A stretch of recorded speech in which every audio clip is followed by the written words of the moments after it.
Ассалаумағалейкум. Мен Дархан Абдуахит, эфирде кабинет бағдарламасы. Астанадағы нейрохирургиялық орталық 2008 жылы ашылды. Қазіргі заман талабына сай қондырғылар алу, диагностикалық емдеу құралдарымен жабдықтау нейрохирургияның дамуына тікелей әсер етеді. Ал сол аппараттардың тілін білетін, білікті де білімді мамандар даярлау күн тәртібіндегі мәселе. Біз орталықтың басқарма төрағасы Серік Ақшолақовпен сұхбаттастық. Ассалаумалейкум, Серік. Қалайсыздар?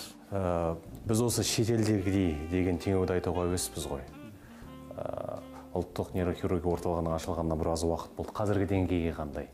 Әлемнің озық мемлекеттерінде көрсетіліп жүрген қызметті көрсету сіздердің қолдарыңыздан келе ме? Әңгімені осыдан бастайық. Бүгінде мен айта аламын, біз осы уақытта 40-тан астам бұрын Қазақстанда, орталық Азияда болмаған жаңа технологияның түрлерін, жаңа операцияларды біздің өзіміздің тәжірибемізге кіргізіп, бірнеше мыңдаған біздің халықтың, қазақ елінің науқастарына көмек көрсеттік. Шын ашып айтқанда, біз біріншіден мына мидың қан тамырының ауруларын, бұрында бұл науқастардың барлығы да шетелге кетуге мәжбүр етті. Біз соның барлығын қазір ашық операция емес, қан тамырының ішіне кіріп жасайтын операцияның маманданып, осы күннің өзінде 700-800 науқасқа операция жасадық. Бұл аурулардың барлығы бұрында шетелге баратын еді, ол өте қымбат, бұл есептелетін операцияның бірі.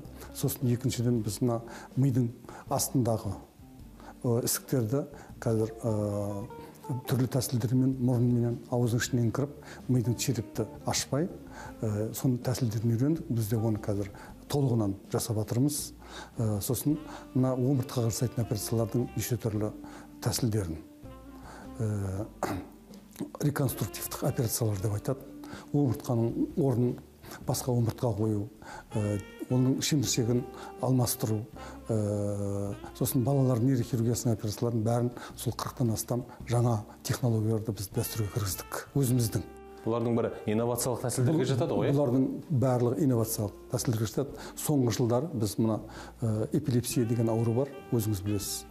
Балалар арасындағы эпилепсияның хирургиялық емін кіргіздік. Қазір 50-дан астам балаға операция жасадық. Нәтижесі өте жақсы деп айтуға болады. Ең соңғы тәсілдерін қазір қолданып жүрміз. Сосын мына Паркинсон ауруы, әртүрлі қозғалыстың аурулары бар. Солардың қазір соңғы кездегі тәсілдеріменен бұл электрод салып емдеу, соны емдеумен қазір жасап жатырмыз. Бұның біздің бұлай 8 жылда тез көтерілуімізге біріншіден осы орталықтың салынған, орталықтың алған біздің жаңағы бүгінгі сай аппараттарымыз болса, екіншіден орталық ашыла бастағаннан бастап біздер өзіміздің жас мамандарымызды шетелдерде оқытып алдық. Бүгінгі таңда біздің орталықта нейрохирургиясында жасалынатын дүниежүзіндегі операциялардың бәрі жасалады деп айтуға болады. Бәрі дерлік. Бәрі дерлік. Біріншіден нейрохирургия ауру, өзіңіз білесіз, бұл ми, бас мидың аурулары, бұл жұлынның аурулары, бұл омыртқаның аурулары, бұл да нерв жүйкелерінің аурулары. Сондықтан ол қарап біріншіден ол мына ми жарақаты, күнде болып жатқан ми жарақаты, жұлын жарақаты, солар нейрохирургия аурулары Қазақстанда біраз деп айтуға болады. Сосын екіншіден мидың жұлынның ішінен шығатын ісіктер. Оның ішінде қатерлі ісіктер де бар, қатерсіз ісіктер де бар, түрлі ісіктер бар. Үшіншіден бұл жаңағы ми тамырларының аурулары, аневризма, артериовенозный мальформация дейміз. Қан тамырларының өзі үлкейіп кетіп, жарылып кетіп, артынан инсульт болатын. Сосын балалардың туа біткен гидроцефалия, я болмаса туа біткен ісіктер мидың, сосын нервтердің, жүйке нервтердің жарақаты, соларға шыққан ісіктер сондай. Біздер жылына 2,5 мыңдай операция жасаймыз орталықта. Біздің орталықта тек қана барлығы дайындалып келген операциялар, плановый операциялар деп айтамыз. Ол деген көп пе? Ол деген, бұны айтып тұрған себебім, дүние жүзінде орталық 2000-нан операция жасайтын орталықтарды олар өте жоғары орталық деп есептелінеді.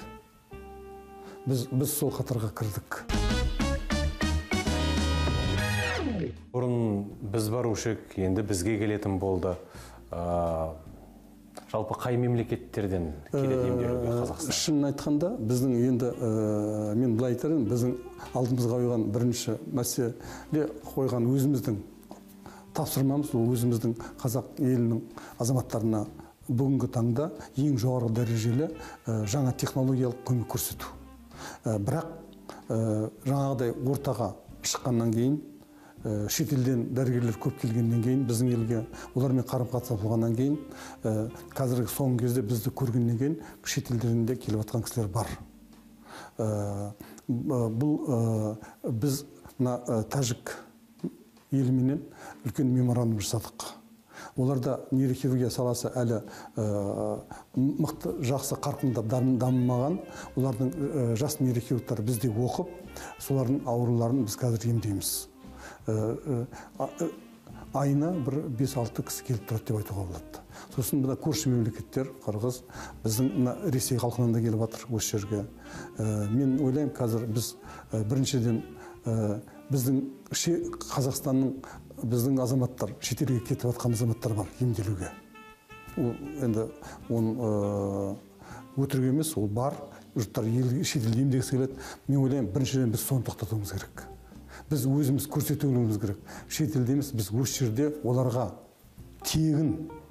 Себебі біздің мемлекет бүкіл ең жоғары дәрежелі операцияларды, ең қымбат операциялардың бәріне толық өздері ақша төлейді үкімет. Сондықтан оларға тегін біздің қазақстандықтарға. Және де бүгінгі таңда шетелдегідей көмек көрсете аламыз деп айта аламыз. Сондықтан соны тоқтатуымыз керек деп ойлаймын.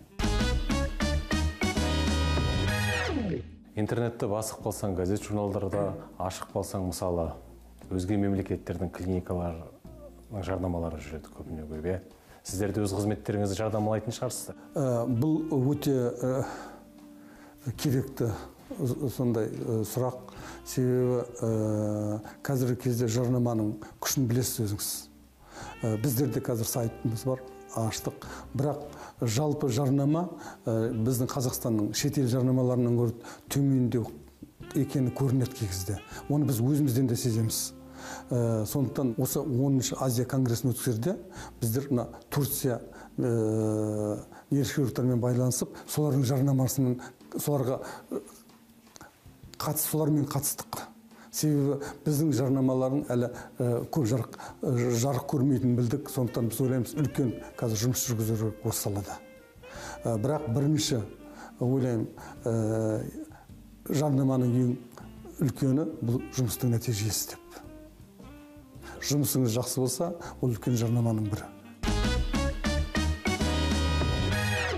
Емделу тегін дедіңіз, яғни үкімет тарапынан бөлініп жатқан квота бар.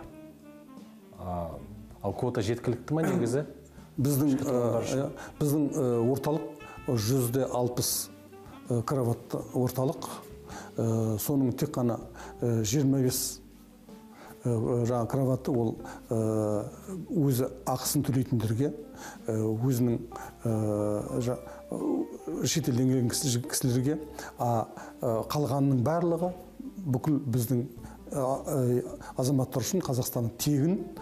Сосын бұл Қазақстан бойынша жалғыз орталық болғаннан кейін бізде квотаға еш уақытта бір қиыншылық болған жоқ. Келем деген кісі уақытында келе алады. Бүгінде бізде сосын мына облыстардағы нейрохирургия бөлімдерімен өте жақсы қарым-қатынасамыз. Мен бір айтып кететін жағдай бұл жерде. Біз жаңа шетелден көптеген жаңа технологияларды біз өзіміздің тәжірибемізге кіргіздік дедім ғой. Біз соншама технологияны қазір өзіміздің тәжірибеміздегіні біз мына региондағы нейрохирургтарға кіргіздік. Кейбір операцияларды қазір соларға беріп жатырмыз. Себебі біз бұрын жасалмаған жаңа операцияларды өзімізге кіргізгіміз келеді.